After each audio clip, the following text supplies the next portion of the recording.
everyone. Hello. Hi there. Good evening. Good to see you all. Welcome to Creative Conversations. My name is Kelly Olshan. I'm a program manager at Queens Council on the Arts. We are going to get started in just a minute or so. But in the meantime, I would love for you all to introduce yourselves in the chat. Feel free to drop your name, pronouns, artistic discipline or organization, social media handles, whatever it is you want to share with each other. And we're going to get started in just a moment.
Hello again, everyone, and thank you so much for being here with us this evening. Again, my name is Kelly Olshan. I'm a program manager at Queens Council on the Arts. And if you're just now joining us, please feel free to introduce yourself in the chat. And here to kick us off this evening is our Executive Director, Hong-Yi Krabauer. Good evening, everyone. It's really nice to be here with all of you. It's a beautiful, cool spring night, and hopefully that will bring us, as they say, April showers into May flowers, and maybe metaphorically for us all to have a spring that is fulfilling and beautiful and life affirming in all of its manifestations. So the topic that we're going to be speaking about centers around recent events of AAPI violence and the effect of that on the AAPI community.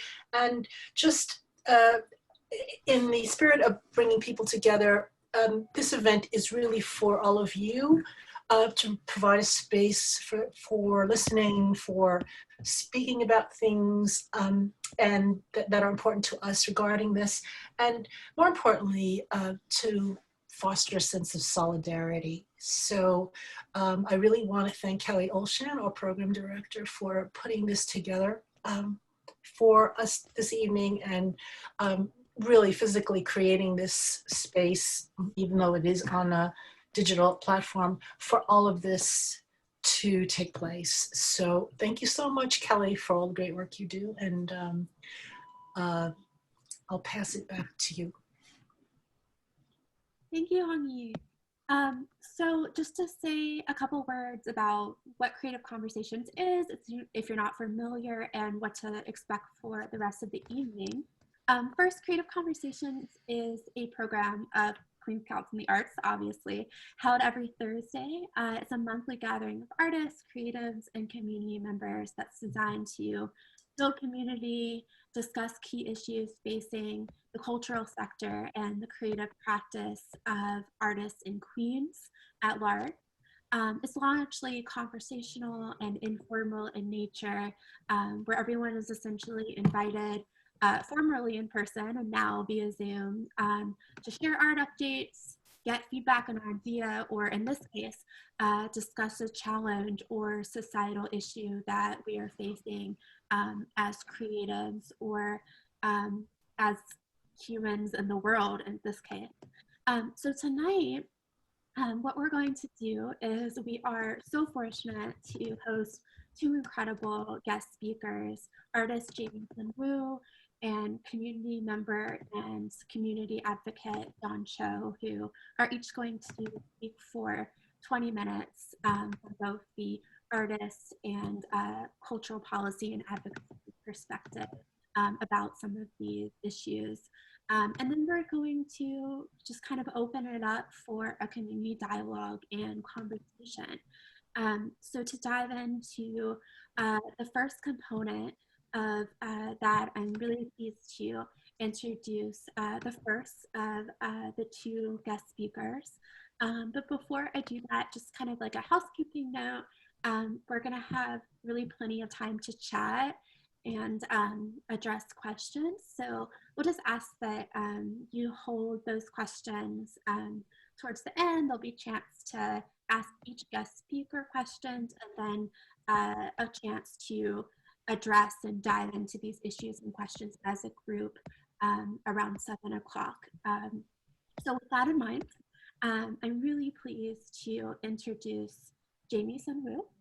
Jamie is a Korean American artist working across disciplines.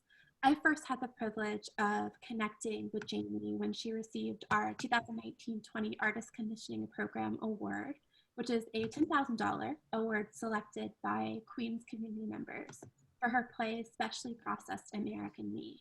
That piece, and her work more generally, dives into narratives that are at once deeply personal, such as her own family history, as well as those that are global and historical, such as the Korean American War. We invited Jamie to speak tonight because she has some really fascinating things to say about the ways in which art and artists can prompt us to examine and perhaps even begin to dismantle racism through storytelling and showcasing alternative versions of reality. With that, I give you Jameson Wu. Hi, everyone. So I know Zoom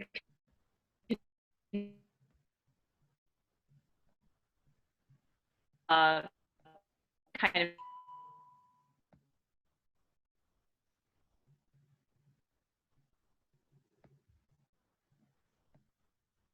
fellow artists. So yeah, if you want to keep your camera on, I'll definitely yeah, interact with you or try to look at the chat too to see if people want to comment or yeah, sort of engage together. Am I breaking up, Kelly, still?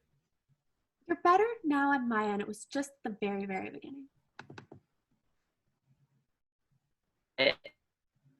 Yeah, let me know if that happens again. I can see if I can switch rooms or so. But yeah, if you can hear me now, yeah, thank you for the warm intro, Kelly. I really loved working with Queens Council on the Arts on Specially Processed American Me and the virtual reading, which we're hoping to premiere in 2022. And that's also how I met John Cho, because John was an art commissioner. And so, yeah.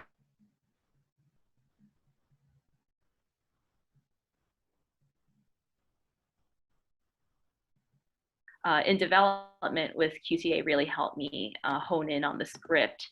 So a bit about me, I'm a multidisciplinary artist, and I actually got into performance work through a visual art route. So even this specially Cross-American Meat Project, which uses spam as a sort of a metaphor for the Asian American experience, it's something that's born in this country, right? Spam was made here, but is not quite accepted and faces a lot of discrimination, and it's shaped by war. And I feel like that captures a lot of experiences from the diaspora, the Asian American diaspora. So with all of that, QCA gave me the opportunity to take this piece that had really almost started like a visual art, sculptural performance art piece into something that was closer to a theatrical production with a strong narrative arc. So I just want to start off just by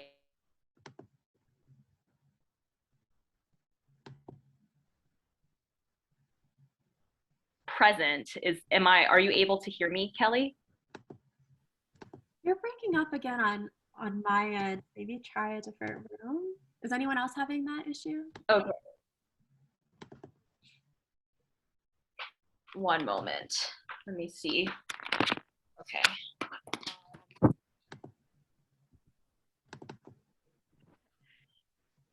And see if that helps. Is this working a little better? So far, this is reminding me of some of our art salons where we got like a behind the scenes tour of some of your sets. Oh yeah. I mean, right now I'm in Los Angeles. I'm normally based in Brooklyn, New York. Right now I'm in Los Angeles actually filming for a short film that I'll also be talking about today. So let me, if you can bear with me, this for people.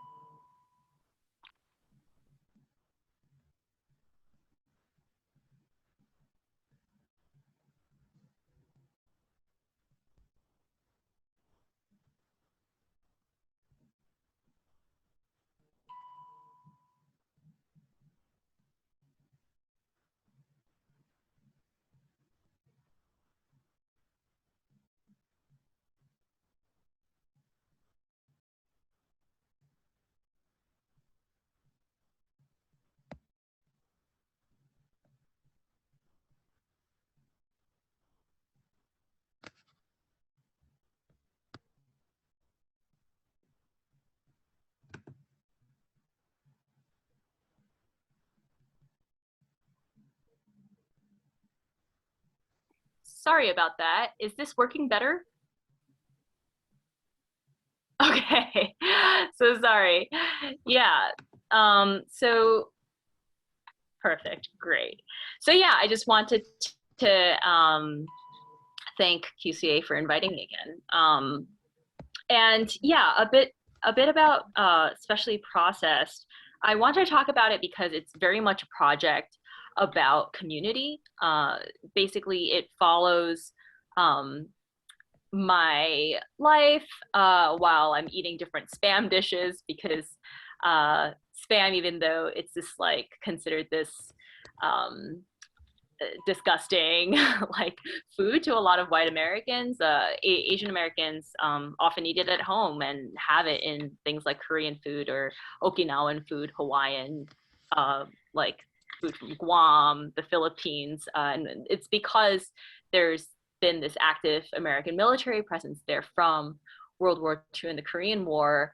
And so my cast members and I, who are fellow Asian women, there's 5 Asian women in my cast and 6 including myself, we explore this piece very much because we want to be in solidarity with each other. And the cheesy thing is that we call each other like the spam fam, the spam family. But yeah, like through these shared experiences, the piece really kind of explores like, one, Asian American is not a monolith, right?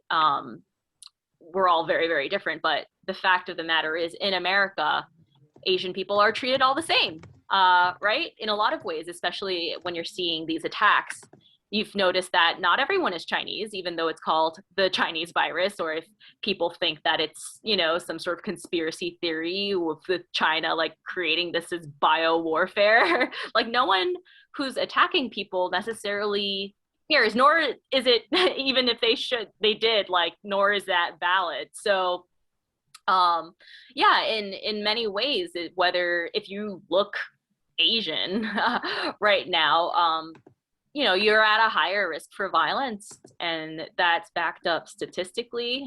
Obviously, I think I also mention all of this, and I know everyone on this call is here because they're aware and like understand that what is happening is serious. But unfortunately, you know, this violence is something that has been happening for the beginning, since the Asian people first entered this country, right? So yeah, so this is all, and of course, like anti-Asian violence, and police brutality is also a real thing that had a very active movement since the 80s. So it's very connected to Black Lives Matter movement as well. There's so much to talk about just even there, like beyond my art practice. But of course, but the way that my art practice really weaves that in is just that knowing the violence through this weird metaphor of spam and its violent origins and like what it means to, I think I was captivated by that brand because it was kind of seen as this patriotic food. There was a lot of war nostalgia after. And so the way Hormel, the company, marketed spam was very much about like what it means to be American, and sort of capitalized on the fact that it was like a major staple in the war effort. So yeah, for me to see that something like this product of basically American militarism became an Asian food was fascinating. And that kind of identity, that ambivalent identity that you have as an Asian American, where you are an American, like the reason why my parents came to this country is a direct result of the war, like all of that, it's a complex identity, you know, like I still have, and from this project, I discovered that I have family in North Korea, and my dad was born there, you know, in Pyongyang, which capital, and yeah, my great grandparents like never came down, a lot of them. So like, well, yeah, on my dad's side, they did not. So, you know, there's a lot of grief there. There's a lot of loss. And at the same time, it's like, I am very American. So, so that's especially process American me. I just wanted to quickly share my screen so I can share the website with you, which is, one moment, which is here. One moment. And I hope this doesn't further slow down my internet. But yeah, can everyone see the screen? Yeah, so this is the project site. These are some like photos of our past performances, though, you know, because our last one was a reading, I don't have everyone captured here. This is a showcase from like towards the beginnings of the project, so it's mostly me, and it doesn't reflect our current cast. But yeah, like this last image here is a video I created a while back with people doing mukbang, which is like translates in Korean to eating broadcasts, where like video bloggers eat on camera.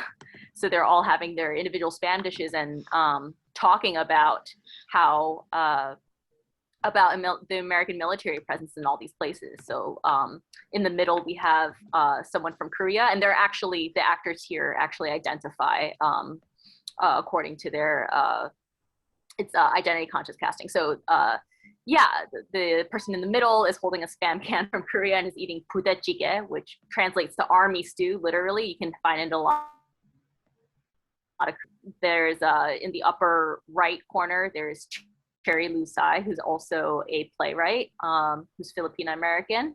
and she's eating spam salog. It's like a fried rice. On the upper left, we have Ashley Roman, who's eating spam kelaguen, which is a dish from Guam, and she actually grew up in Guam too.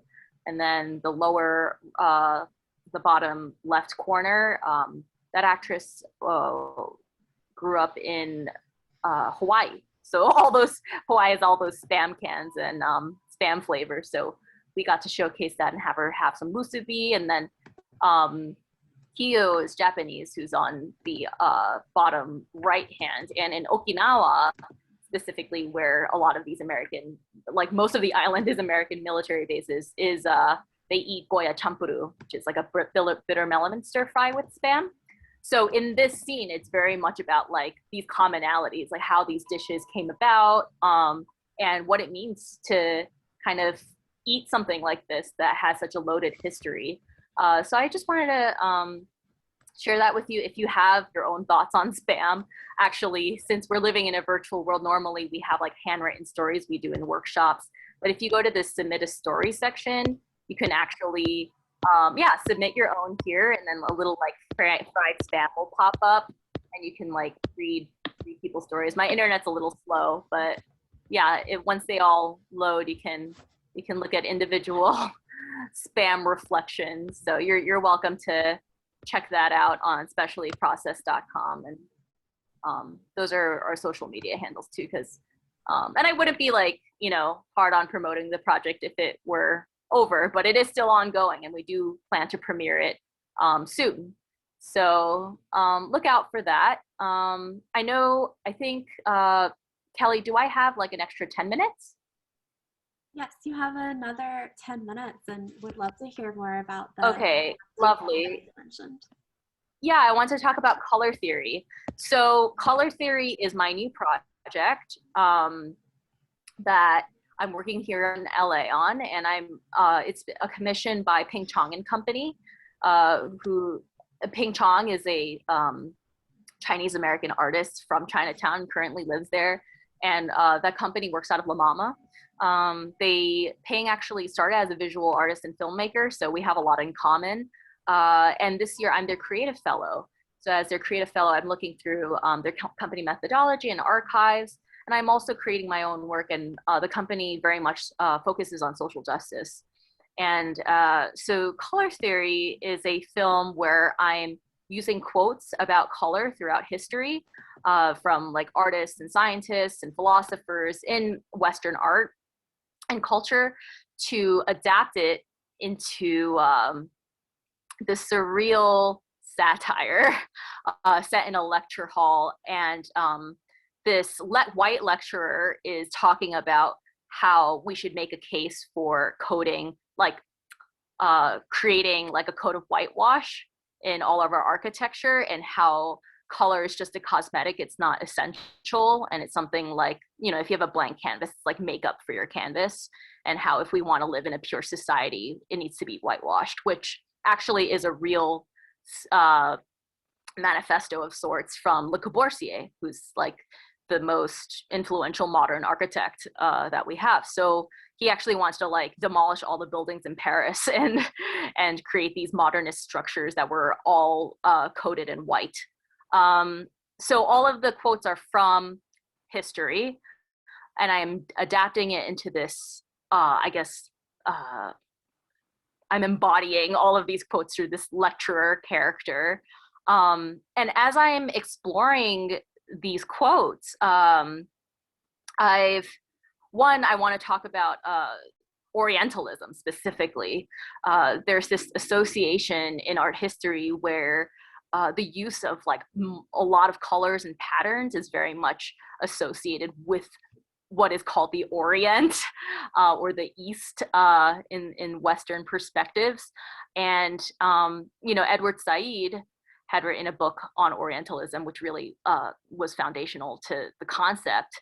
But pretty much it's like this culture and art in Western art history kind of objectifies the East and sees it as this mysterious place where you can exploit the women and the goods that you might get. It's this exotic fantasy land that you can tap into. Think of like a harem, right? Sort of all of our depictions of sort of these desert princesses that you could acquire. And there's a lot of quotes on color about that. Aladdin, someone said Aladdin in the chat. But yeah, so we have this scene, and we're also playing with, you know, the idea of like, how do people of color appear in Western art, right? So one is all these Orientalist paintings, that's where people of color appear. And the other form is often through servitude. So there's many paintings throughout history, like too uncomfortable to count, of just yeah, people of color all around the world, like, for example, serving fruit to settlers or colonists or, you know, imperialists. And I want to share a photo collage I made of some of these paintings that I'm referencing in the film. I'm going to share my screen again, but have this slide instead. So can everyone see that collage? Yeah, so if you notice, you know, often the people of color that are serving this fruit are like muddied in the background. You can barely see them. And often the title of these paintings are very much like, you know, Madame blah, blah, blah with servant, or if at all, you know. And I actually found this crazy debate going on in a forum on art specialists that were debating on the origins of this one painting. I'm gonna share that with you too, actually, because I think it's crazy. Let's see here. So this, do you see this this painting here with the person serving fruit, and he's like, there's a daughter, yes? Okay, so if you see that, these are some quotes from the thread I found. The servant appears vaguely Oriental, and the woman clearly appears more Italian than English. Yes, the servant would fit Native American better than some India or China, but if this is Elizabeth Risby, how or where could Cittadini have painted her? And they're talking about Elizabeth Risby, who I guess is the subject, the woman in the painting, and Cittadini might be the painter. And someone says, well, how could an English woman end up with a Native American page through the colonies? I have difficult understanding how an Italian woman would have ended up with such a page, which argues against the sitter being an Italian woman. And they go on to say, it seems rather extravagant for minor gentry to have both an Oriental or Native American servant and also an African one. And then someone says, well, of course, it's possible that neither servant is an actual person, but a type used as an exotic decorative touch, not unlike the birds. Although they suggest that neither the servant nor the birds, parrots I would assume, might be real, but were used as an exotic decorative touch, I would think that they were chosen to have some sort of link to the sitter.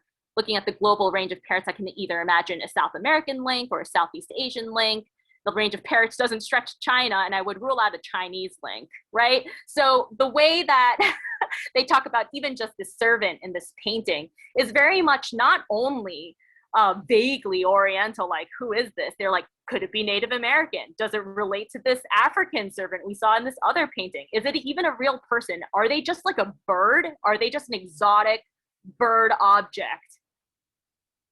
And that these are art specialists on this forum, highly educated, that don't question what they're saying. And I understand that the history of these paintings is like, that is the time. But guess what? Like, that's how a lot of people still see, especially Asian women, as these exotic birds that you can violate, and it's still happening. So I thought that was interesting. And I'm using those painting references in the film as a way to critique it. Yeah, and as far as casting for this goes, a lot of my cast are people of color who are supposed to be in the audience of this lecture hall, participating in a Q&A where they kind of push back on the lecturer's ideas. And I practice identity conscious casting for all the roles, specifically because this piece, even though it's talking about the history of color, we're using it as a subtext for talking about race. So I want to capture the idea where these white institutions say, this isn't about race. You're making it about race. It's not about race. It's just about colors. It's about literal colors, and you're reading race into it.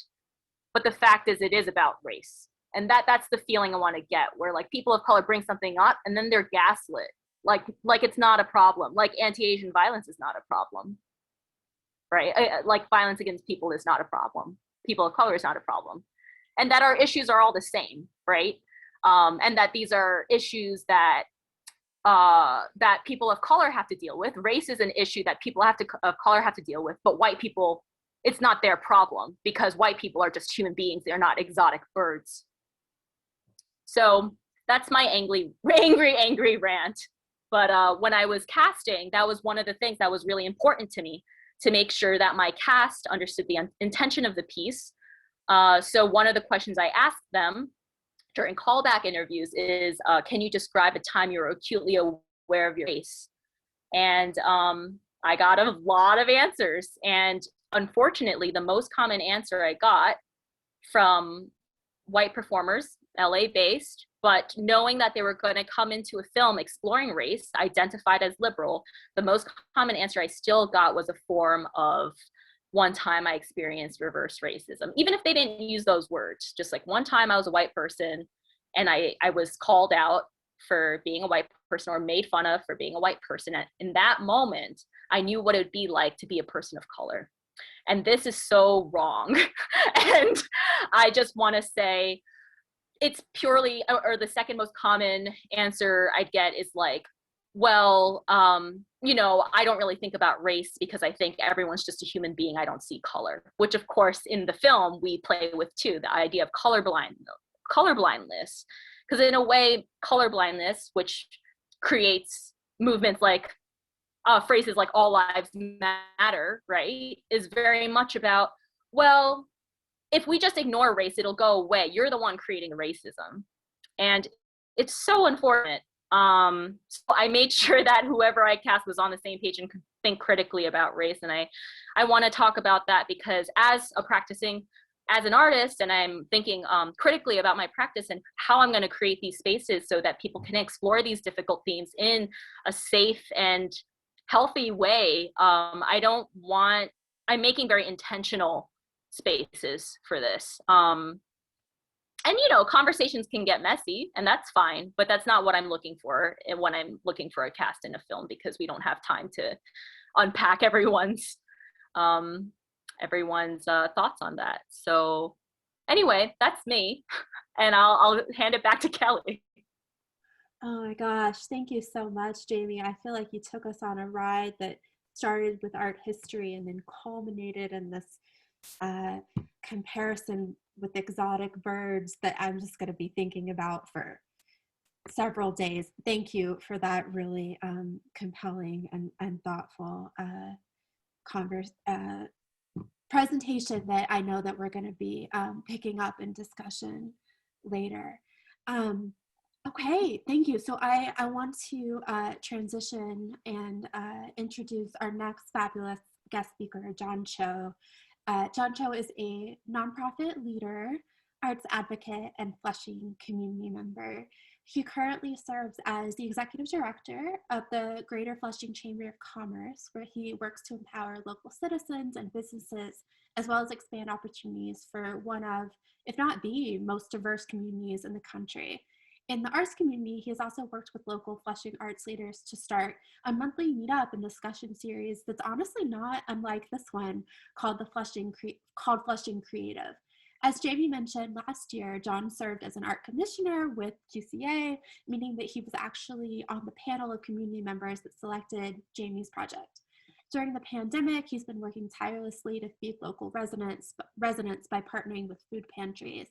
He's currently running for City Council for District 20, and if elected, he would be the first Korean American to hold that office.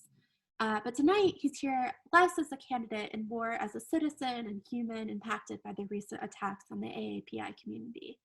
I just think of John as someone who is really thinking about these issues from a policy and advocacy perspective, who isn't necessarily an artist, but gets the arts and gets the issues facing Queens communities. So I'm really interested in what he has to say. John? Thank you, Kelly, for that wonderful introduction. I'm just going to go right into my presentation because I think actions speak louder than words, and I want to discuss what has happened in the past year. You know, what did I do during the pandemic? And hopefully you get a sense of why I do things, how I do things, how art and culture intertwine with the work that I do in the community. And hopefully one of the questions I'd love to ask you guys is, how can the arts and culture community contribute to the work that I feel is really important in Flushing and other neighborhoods? So what I'm going to do is share a quick slideshow. Let's see if this works.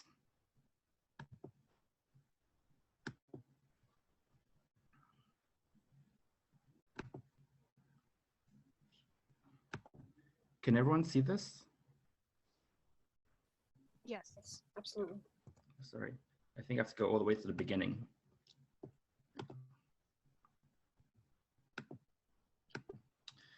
All right, so what did I do during the pandemic? You know, at the very beginning, I don't know if anyone remembers, Flushing, Queens was the target of racial profiling, not only by politicians, but by mainstream media organizations like the New York Times and the New York Post, which featured pictures of Flushing, but we're actually talking about stories of COVID outbreaks in Manhattan and other neighborhoods. So there was this whole underlying racial scapegoating of Flushing as this epicenter of a pandemic that was starting, and our businesses were getting hit really badly. So one of the things that we did was organize these gatherings to encourage people to come and eat the food and to support the local mom and pop stores and businesses and restaurants. So this is a picture from one of those events that we held very early in the pandemic, when this rise of anti-Asian hate actually started in the current crisis. As Jamie says, anti-Asian violence has been something endemic throughout US history. So this is in March, and we quickly realized that the lockdown was going to have a huge impact on people's ability to get basic necessities like food.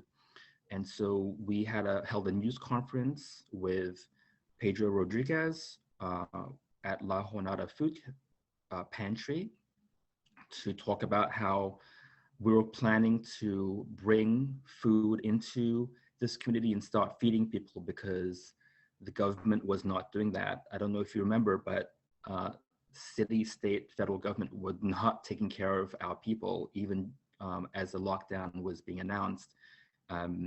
So no one actually realized how they're going to feed their families. We also started recruiting volunteers and worked with a couple of different food pantries, including La Jornada, to start delivering food to senior citizens in our community. Many of these senior citizens were homebound, they could not leave. You'll notice that I wasn't wearing a mask because at that time, masks were not being required, but we quickly realized that it was really important to start wearing masks. This is the line outside of La Jornada in April. You'll see the line actually goes quite a bit.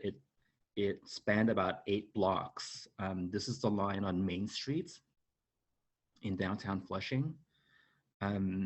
People would wait for hours to get a bag of groceries. Currently, we feed about 10,000 people every week, even now, who don't get enough to eat. And this is the richest city in the richest country in the world. I continue to support local businesses. I worked with Joseph DiStefano, who's a food guide, tour guide, and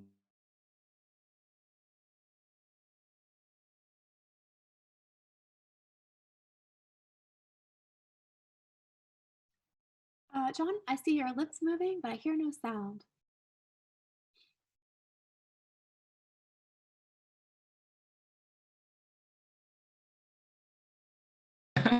I'm blanking, sorry.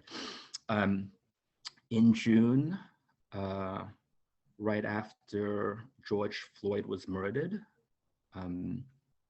we organized a Black Lives Matter rally in front of the Flushing Library. Most of the people who showed up were Asian Americans because we felt at that time it was really important for Asian Americans to stand up with our Black and Brown brothers and sisters and say, this is unacceptable, and to condemn it and to say that we stand in solidarity with what's going on.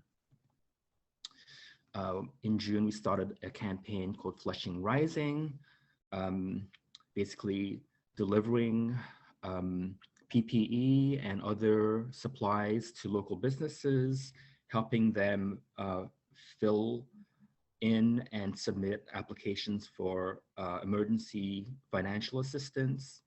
I think the little that we did was very meaningful to each of the businesses, but ultimately Flushing was not the recipient of most of the federal business loans. In fact, Flushing had one of the lowest rates of PPP acceptance in New York City, and partly because I would argue an underlying racism and marginalization of immigrant communities.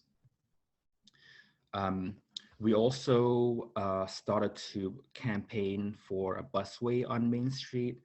Here's a Sophia, a business manager at one of the local bakeries, signing our petition to request that we have better buses on Main Street. This is a Black Lives Matter counter protest of a pro-police rally in Flushing. Unfortunately, many immigrants have a very conservative view when it comes to policing, and ended up supporting police and saying that the lives of police were more important than Black people. So as progressive Asian Americans and activists, we felt it was really important to counter demonstrate and say that's not what we believe. We also continue to roll out our regular programmings. This is our green market, which actually became very important because it's one of the only open markets in downtown Flushing. This is during the lockdown when people couldn't access their supermarket and groceries. They were able to access fresh fruits and vegetables from local farmers in the region. We also worked with local restaurants who donated food. We also helped to fundraise and pay restaurants to provide food. And this is one of our distributions every Saturday during lunchtime. We gave out more than 500 boxes of hot meals. This is the green market. We continue to work with local artists. This is Mr. Shi.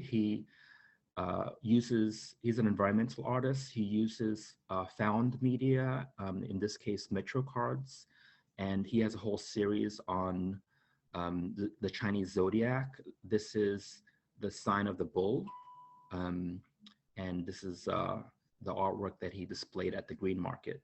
We had regular cultural programming for people because museums are closed during the lockdown. This is a demonstration that I participated in against the Special Flushing Waterfront District. It's amazing, but one of the first things that the city restarted was the land use process. And normally we would have public hearings, but they forced everyone to testify over Zoom.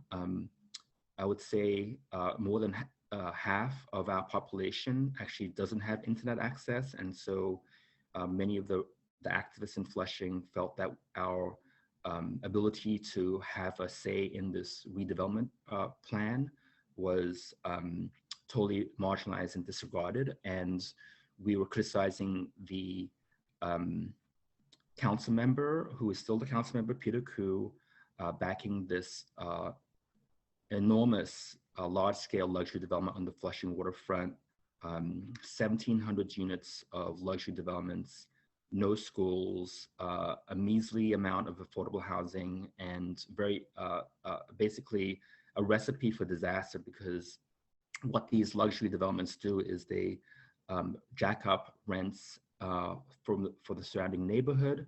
A lot of local residents can't afford to live there, and so they're being displaced. Small businesses can't afford the rents, and they're being displaced. And in the meantime, politicians are being controlled by these real estate developers and lobbyists. They poured $1.7 million into getting this proposal rammed through the city council. I sit on the community board 7, and found out that some of our community board members, including the land use chair, were being paid by the developers. Totally legally, I found out. Here's another demonstration in front of Peter Koo's office.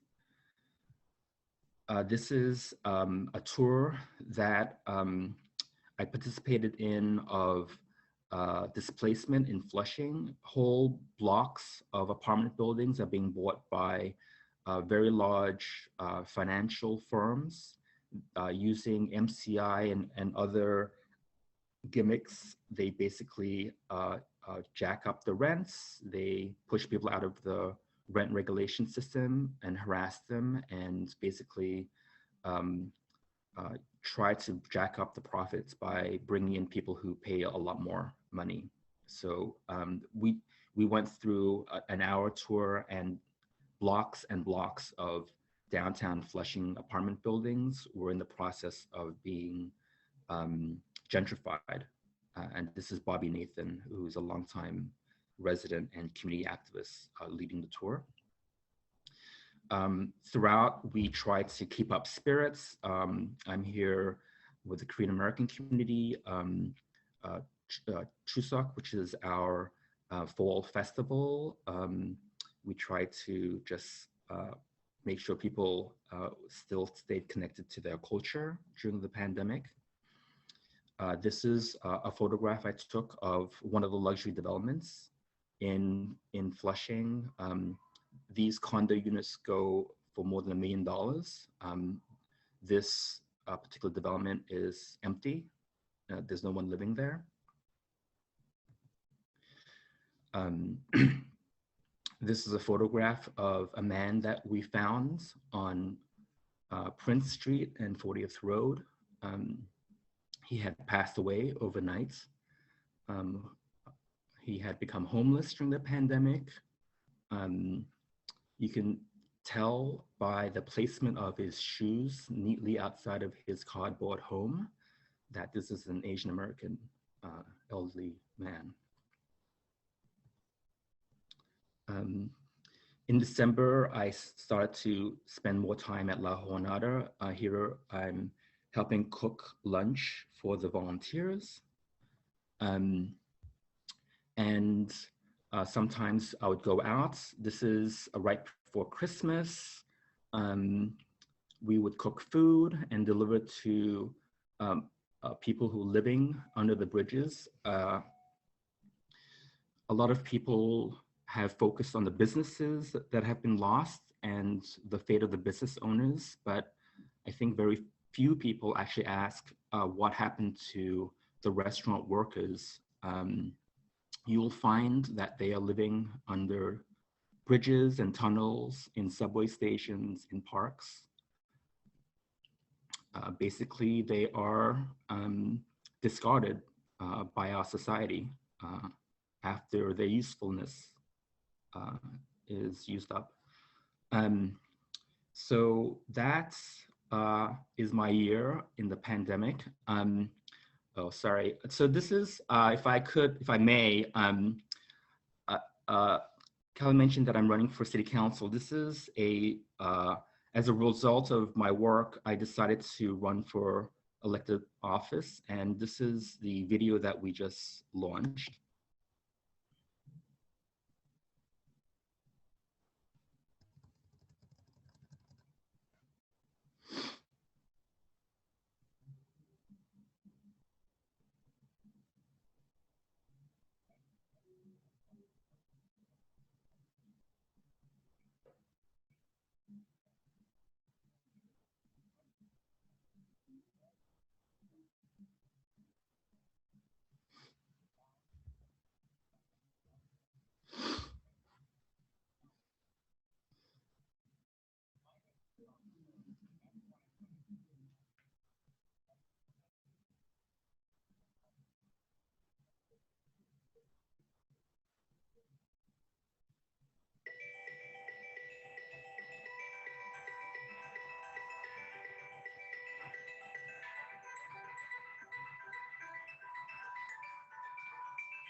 Okay, so that's it. That's my presentation. I'd be happy to take any questions. One of the themes and messages that I talk about in my campaign, especially around anti-Asian violence, is that the focus has been on the visible forms of hate and violence against our community.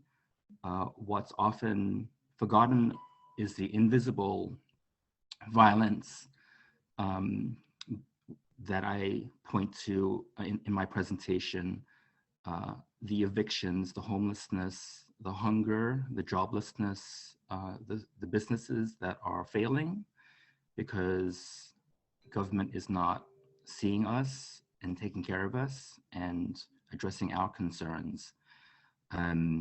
So I want to make sure that as part of my messaging in my campaign, that we talk about a lot of the invisible forms of violence perpetrated against our community. So I'd be happy to answer any questions that you may have.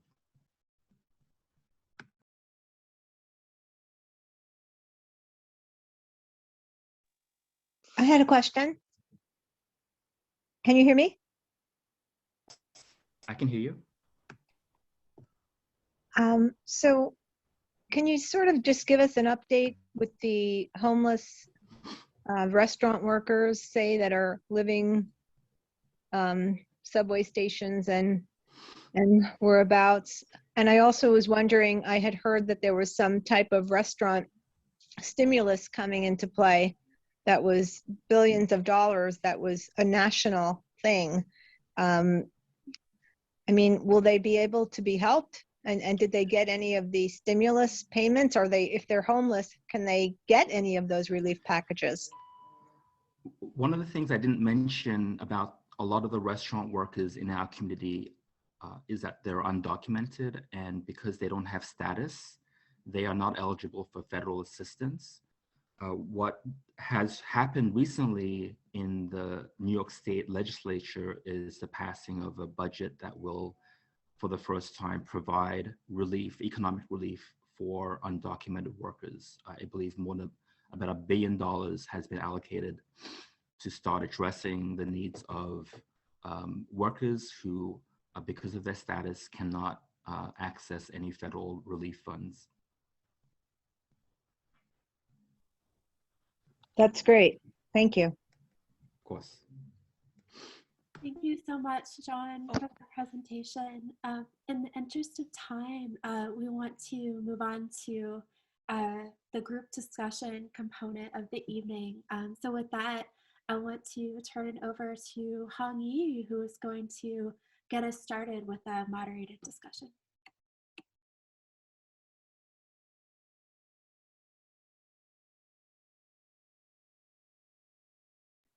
You're on mute. Story of my life. Sorry about that. Thank you guys. Really appreciate John and Jamie having you on and sharing your different perspectives. I have just a few questions, and they really are, I think, a little bit more self-reflective or personal in tone, and it really has to do with assumptions and assumptions about the AAPI community and perhaps you yourself personally. How true are these assumptions? Really. So some of the assumptions that you hear is that culturally it's not looked upon favorably to speak out. This is something that is attached to Asian cultures. Asian cultures, and I'm sorry to just generalize, but I'm going to throw it out there and invite you to speak to it on a more personal level. But the Asian community is often looked at as the model minority, and all of those assumptions that go with being a member of the model minority. And one of them that I think really came to light was when former President Trump labeled the coronavirus the Chinese virus, and that it's AAPI people's fault. And at that time, there was really not a whole lot of noise about protesting that, when that name came out.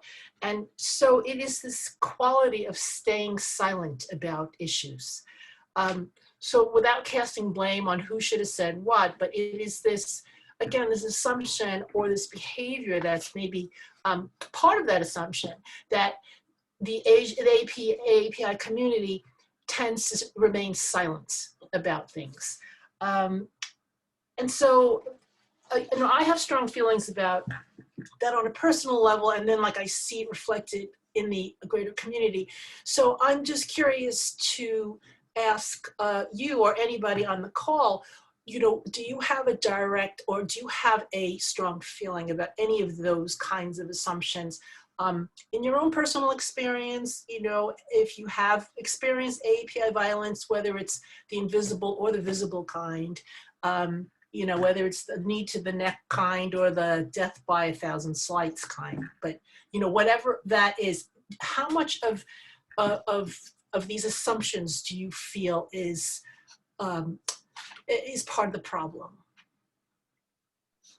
If I may add something to what you're saying. Sure. Hi. So what I learned the past month, I think it was the first, I don't know if it was the first major march for the AAPI community. It was in Union Square, and we walked around until we reached Washington Square Park. So on the way there, we ran into a fellow protester, marcher, and she had a sign that was in Mandarin and in English. And I think it was saying something like, Asian people are not Silence of the Lambs. And she was explaining the translation. And I never realized this. She was saying that in Mandarin, the character for Asian is very close to the character for silence. And I felt like that really speaks to our cultural stoicism a little bit, regardless if you are Chinese or Chinese American or not. I'm trying to think of that word for Asian. and you know, I'm gonna have to Google that because I know if that's true, I just never realized it. But thank you for saying that. So you're saying that this is part of, I mean, not just the culture, it's embedded in the language itself. I want to say it's embedded in the language. I apologize. I can't speak Mandarin. I can't read Mandarin, but I can only describe it as a character where it's two parallel lines, up and down, and then left and right. But then there are also two other brush strokes that move diagonally upwards next to the parallel lines, kind of like the lines in an arrow. Oh, okay. And I'll then have the to ask my mother. yes. Yeah, I actually want to talk of that. If you say to you go to Korea, you go to Japan, or you go to Hong Kong or China or Taiwan, and you say Asian people are silent, and you see all the protests that they have at their home countries, I would say that is false. The other thing I would say is Asian American people have been talking. I think when people assume that they're silent, it's honestly because Asian Americans, like the entire what's considered on the census, Asian Americans take up like 4% of the US population. This is why we have solidarity movements in the first place. So it's a very small percentage of the US that's screaming. It's just, are people listening? The other thing is when we're talking about Asian Americans who grew up here, right? Like our second generation, third generation, fourth generation, fifth generation. You know, there have been movements. Asian Americans have been part of the civil rights movement, right? Asian Americans have been part of multiple rebellions throughout American history. So they vocal. I think when people say silence, I think what people associate that with is probably people who are like new immigrants, or people like my parents who are like first generation, let's say, yeah, like new immigrants, mostly because I think that assumption is that, yeah, like people here to survive, and they're going to keep their head low and just like grind through it in order to give their children a better life. Like that's the narrative, right? I think that's simple. That's too simple. I think it's that there's also language barrier, not only language barrier, but social class barrier, education barrier, right? Like economic barriers. Some people don't have, like, they don't have, not only like my dad, for instance, I would never say he's a silent Asian. In fact, you cannot shut him up. But you know, he says to me all the time, if I were in Korea, like I could have been the president, I could have run for all these things, but I can't do it here because I can't speak English fluently, right? He still votes. Do I agree with every time he votes? No, but he's not silent. He's not silent at all. So I think, you know, and also people like resist in different ways. I don't think resisting always is protesting in the street, for instance. I think resisting, as you see with John, is donating food and volunteering, right? I know plenty, like people in my grandma's community, like other grandmas who were more, or like their sons and their daughters and their cousins who actively, you know, said, hey, I'll do your groceries, you know, like no one's gonna come help you to like, you know, cook or clean, like I'll come do it, I'll wear a mask, I'll bring my PPE, I'll make masks for you. That's all forms of resistance, right? Taking care of our communities is also resistance. To look inward and find joy and find time to heal are all forms of resistance. It doesn't have to be raising your hands up and yelling, or like necessarily centering whiteness even, though that is also necessary, right? In creating change too. But yeah, I think it is a myth that Asian people are silent. I think the numbers were just a smaller community, but we're speaking, we're here. If I could just add to that, you know, I remember when I first saw Jamie's presentation last year, it did trigger some, observations that I had witnessed delivering food to seniors in Flushing. Because many of them had actually lived through the Korean War, and the Korean War devastated the entire peninsula. Millions of people died.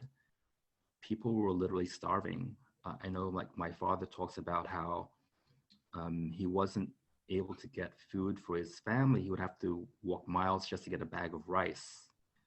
And so when you're coming from an experience of deep deprivation and you come to the United States, even during the pandemic, things are still not as bad as they were when they were growing up. And so I think a lot of the seniors that I worked with were not complaining. They were very grateful that they were getting some food during the pandemic. But I think when outsiders say that Asians are silent, I don't think that's a descriptive. Maybe that's more a prescriptive, where they're wishing that we were silent.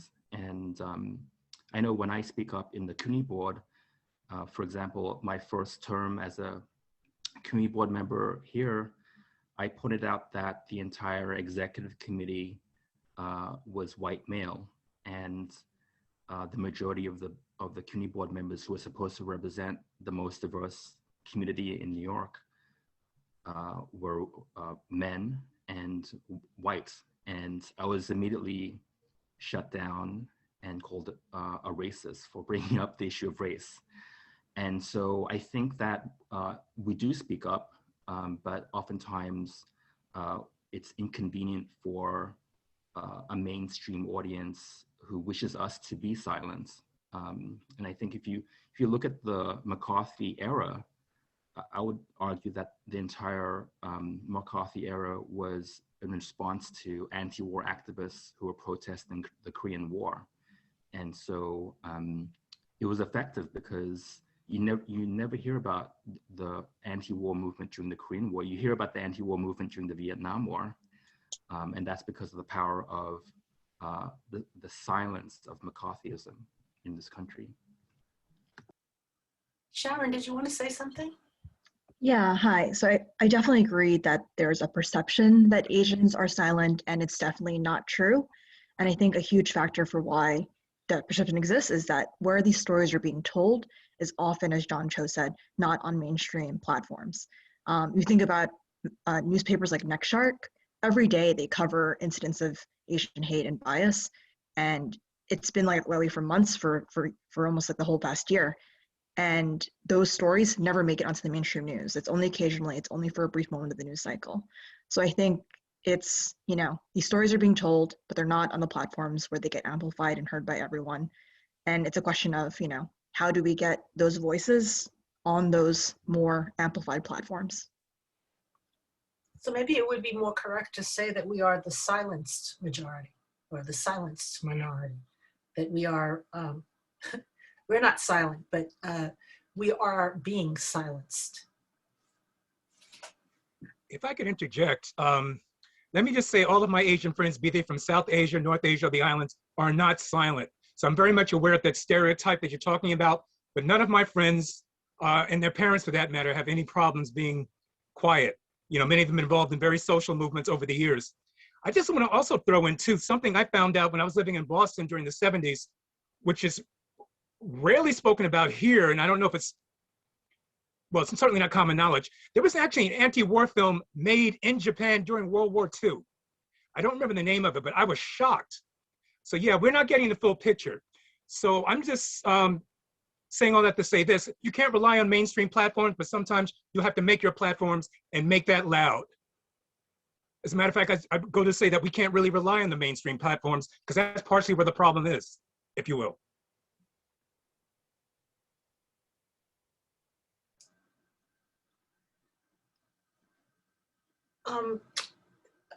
Well, to that, Lonnie, you lead so beautifully into my second and third ancillary questions, which is if we each think about the whole entirety of, this phenomenon, and come back to ourselves.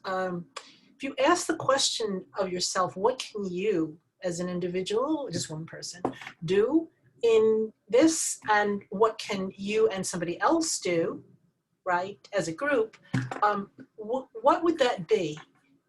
Certainly 2 or 3 of you have said, or have indicated that mainstream media or the larger mainstream platforms are effectively either ignoring or playing down voices that should be elevated.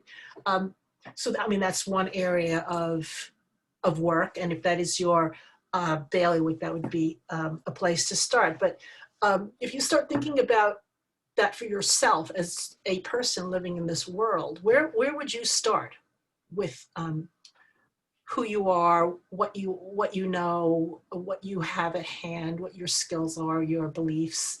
Where would you start?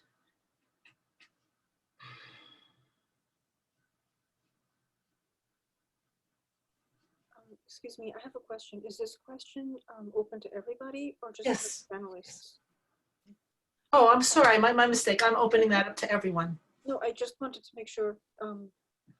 Well, then, now that I turned my mic on, I may as well say that I think it's important to start by believing what people say and by believing how people feel. That for me is number one. Like, I'm not of Asian heritage, but of course, living in New York City, I meet so many people with so many different living backgrounds than me, and I'm not saying I'm perfect, but what I mean is, like, I think it all starts with listening. Like, I've learned a lot just from listening to what people share with me. Yeah, that's one thing I can say. Thank you for sharing that, Patricia. That's where I was going to start. I was going to say that listening is probably the first step towards empathy and true understanding, especially in a highly volatile and emotional time that we are going through. That it really calls upon all of us to be as even-tempered or informed or just respectful in the space to start with. So thank you for that. I think it's also, as artists, it's like on us to amplify like policies and just like ways, like more invisible forms of anti-Asian violence.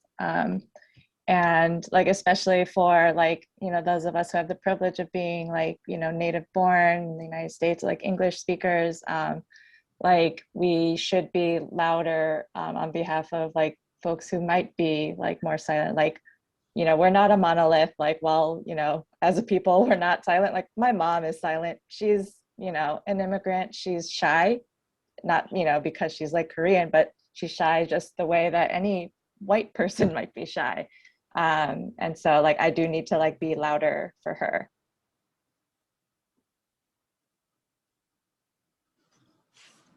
My mother's shy also, but so I understand that. And I think that, Jamie, you mentioned this, that it sometimes it's generational, that, the older generation might have had a different set of circumstances coming to this country, or trying to make a living, a life, during the time, and have different ways of coping with their assimilation, into this country. And I know this to be true of my family. Many of my elder aunts and uncles, they were all like that. They were all very smart and very capable, but when it came to dealing with the public, they opted to be under the radar and across the board. So I would say, in my family, that particular generation, that was the behavior. I mean, certainly not my generation, as you said, Nancy, with the privilege of being born here, English speaking, so my generation is not like that. But so maybe it is a function of age and time and generation that fostered that initial assumption about AAPI. community. Yeah, absolutely. Especially like when it's like a matter of like self-preservation. Like I can't like tell my mom like stop being like this. Right. Yeah, and I think it's also about, you know, because it's so tied to coping and survival. It isn't coming from a place that I think the fact that, sorry, I'm mumbling a little bit, but the fact that like the younger generations, or not younger, the more like the next generations, right? That grow up here, there's a level of like you're thinking of yourself from the moment you're born as American, I guess is what I'm trying to say.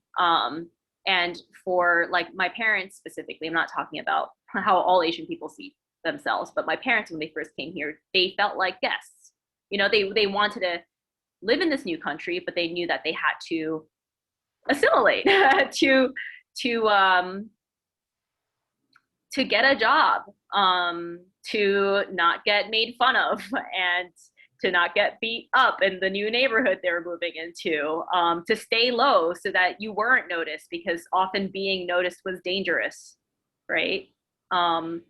So all of those things, I think, have to do with that. Just the fact that you're so busy just trying to get used to a new environment and like adapt to survive there, that's what ends up happening. While someone like me who's born here, I'm invested in the country in a different way, in that like I have always identified as American because that's what I am, you know? And so the stake that I have is that I don't want to be seen as foreign. You know, like, yes, I acknowledge I'm Korean American. There's no way, I know there's like a narrative, and some people do identify with the idea that they grow up wanting to be white. Guess what? I've never wanted to be white. I grew up in New York City. It was very diverse. I grew up in a very strong Asian American community, and I never wanted to be white. I say that because I still feel American. That's the difference. And that is important to show that, you know, no matter what, even if you are a person of color, you are still American. And in fact, like, this is stolen land, right? So really, like, what is American? And I do think about that critically too, you know? So yeah, I mentioned this because with my parents, it's like they came in, even if people say like, well, you're not American, you're like foreign.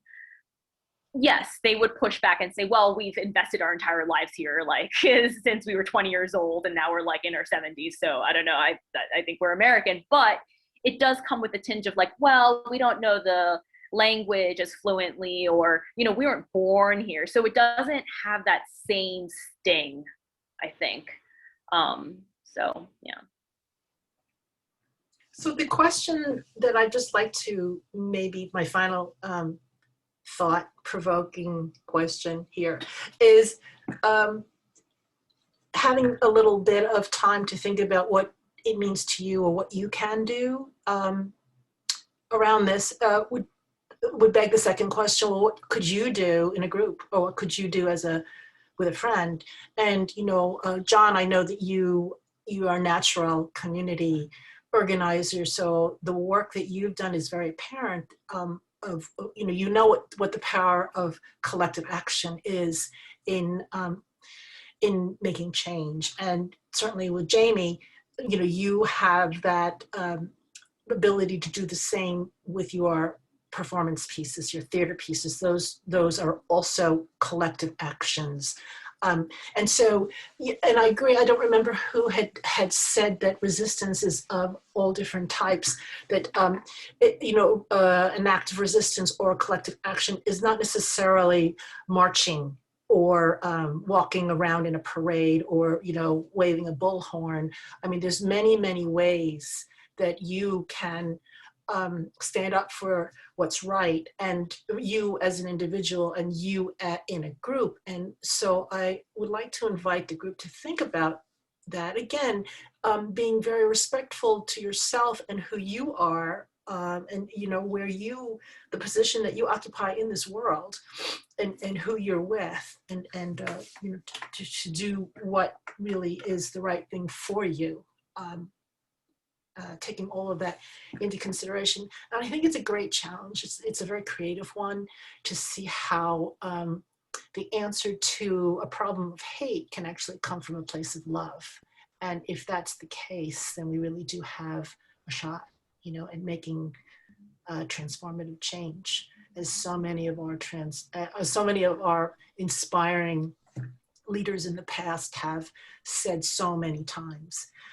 So I think that what they had invited us to think about in terms of our come from, our empathy, our listening, our in this place of healing, what could we do as a group is a question that I'd like to leave you with.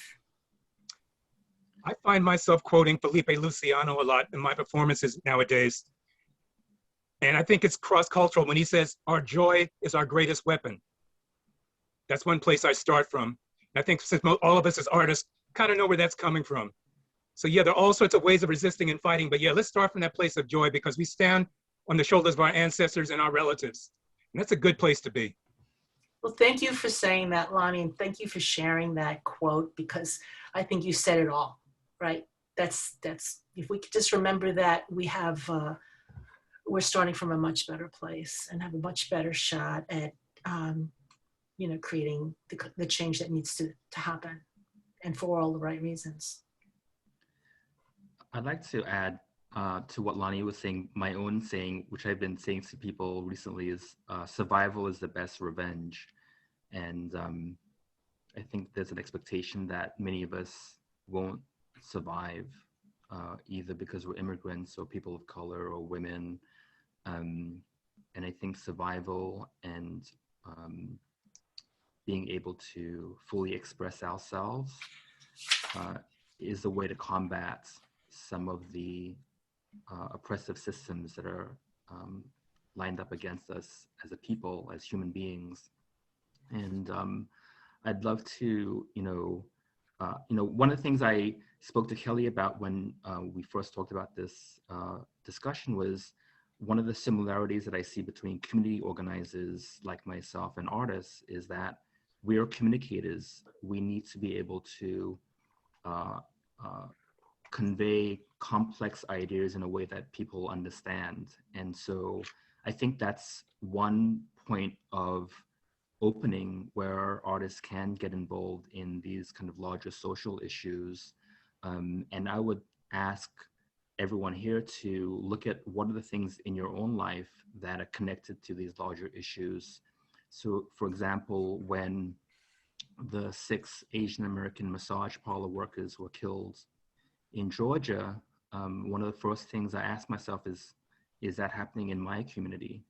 Flushing, Queens has a lot of massage parlor workers, and the typical response in the past by politicians is to say, well, we need to crack down, we need to hire more police officers and put these women in jail. And what it's done, I think, is actually the reverse impact, in that it's actually just displaced the issue and created a much more dangerous work environment for women who are now much more isolated and much more,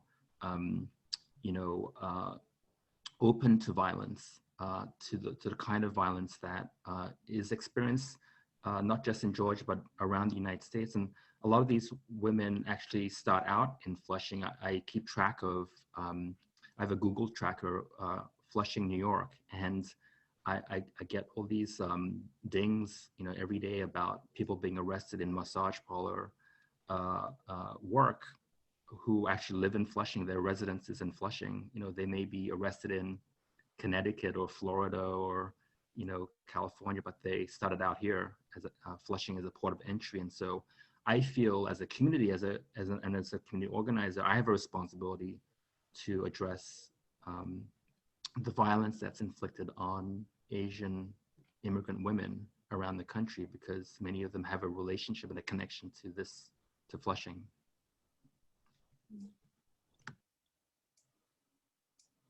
Well, thank you all. I appreciate you being so open and responsive and, willing to share your thoughts with all of us tonight. And I'll turn it over to Kelly. Likewise, it's a really compelling conversation. Thank you, everyone, for being so open and honest. As we wrap up, again, thank you so much, Jamie and John, for sharing, for everyone for contributing, Hongi for moderating.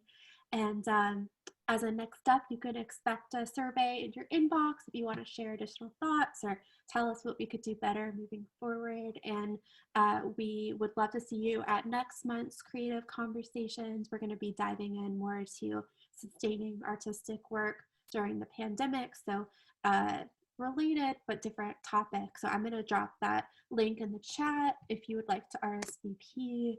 And we're actually going to have a guest speaker that is in this very Zoom call, Dario, who I see here. So looking forward to hearing more from that artist. And, stay safe, everyone, and keep your head up. And we'll see you on the next Zoom. Bye, everyone. Take care.